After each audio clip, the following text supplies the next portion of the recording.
Hello hi friends नमस्कार जय जगन्नाथ केमती अच्छी आपण मैंने आशा करे आपण मैंने भलरे थे। तो सांग माने आज आम भिडियो देखा सुदशा व्रतर उपयुक्त नियम। तो चलतु डेरी न करी भिडियोटी को स्टार्ट करवा। तो सांग माने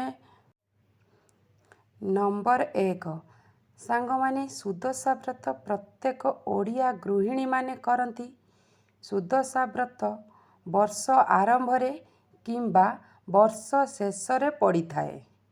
नंबर 2 माणबसा गुरुवार परी सुदशा व्रत माँ लक्ष्मींकर अति प्रिय होता है। सेथिपाई प्रत्येक नारी माने सुदशा व्रत पालन करिथांती माँ लक्ष्मी को संतुष्ट करिबा पाई।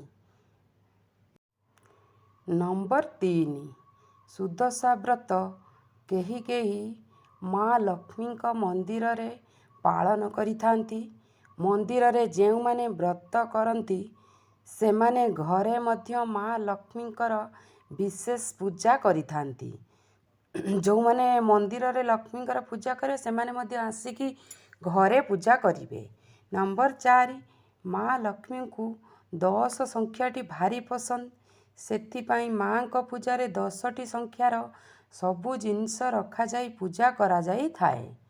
नंबर 5 जेमिति की 10टी फूल 10टी फल 10टी पुर दिया मंडा 10टी फलमूल मिसी पणा 10 हलदी गुड़ा 10टी गंठी 10टी बेलपत्र एवं 10टी गुआ इत्यादि। नंबर 6 सुदशा व्रतरे माँकर पित्तल मूर्ति रखी पूजा करि परिबा किंबा उभय लक्ष्मी नारायण को मूर्ति रखी मध्य आमे पूजा करि परिबा।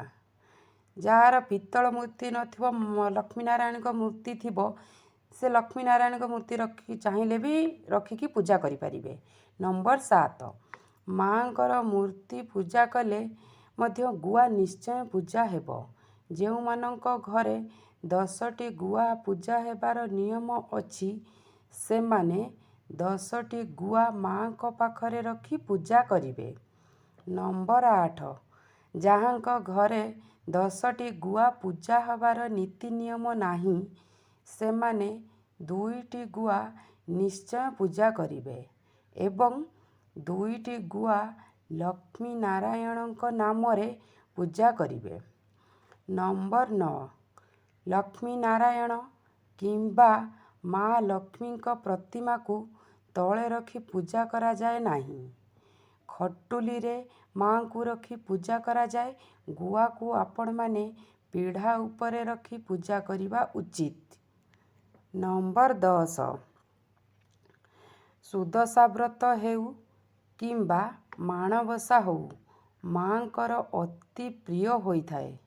सुदशा व्रत एवं माणबसा ये दुईटी माँकर अति प्रिय।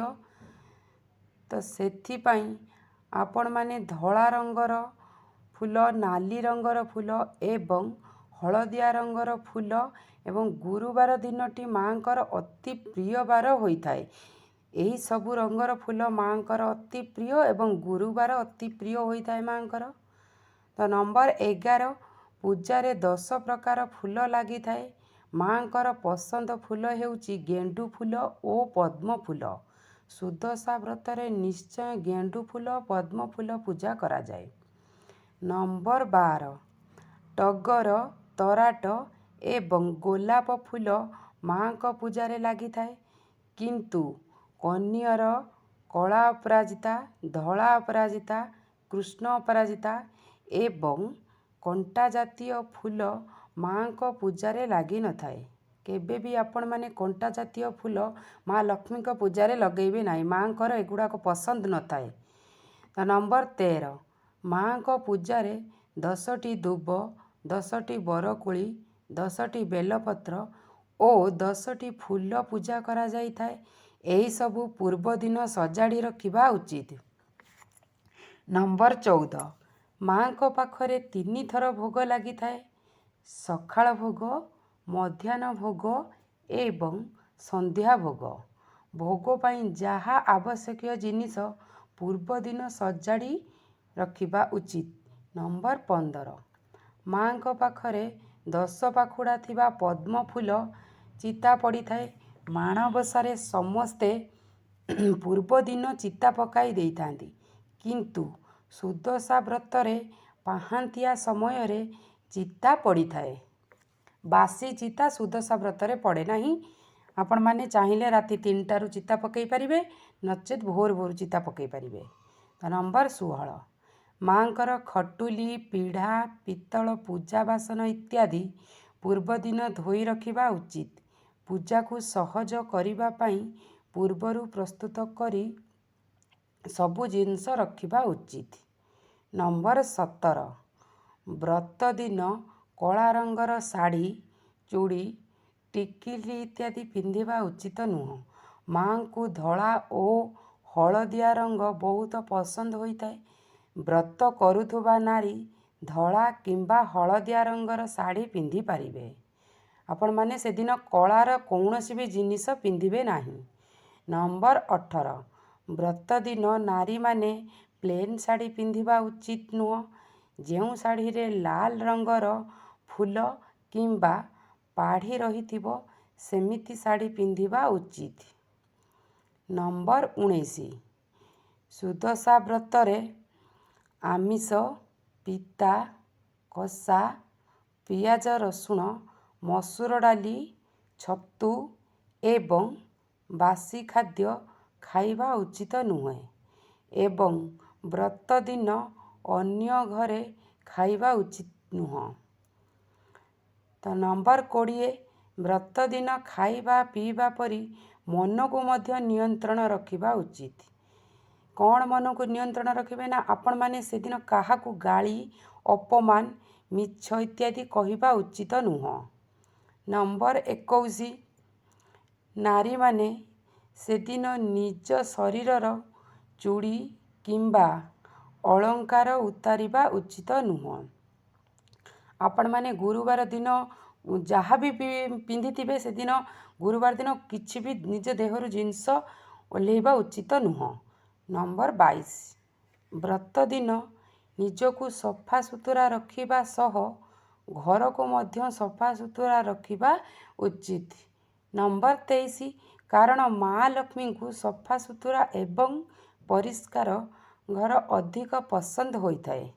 ପରିଷ୍କାର ପରିଚ୍ଛନ୍ନ ରହୁଥିବା ଘରେ କେବେ ଧନର ଅଭାବ ହୁଏ ନାହିଁ। ନମ୍ବର 24 ଗୁରୁବାର ଦିନ କାହାକୁ ଝାଡ଼ୁ, ବେଲଣା ବାଡ଼ି, ଏମିତିକି ରୋଷେଇ ଘରେ କୌଣସି ବି ଜିନିଷ କାହାକୁ ଦେବା ଉଚିତ ନୁହଁ। ଏହା କଲେ ଘରୁ ଲକ୍ଷ୍ମୀ ଛାଡ଼ି ଚାଲି ଯାଆନ୍ତି ବୋଲି ବିଶ୍ୱାସ ରହିଛି।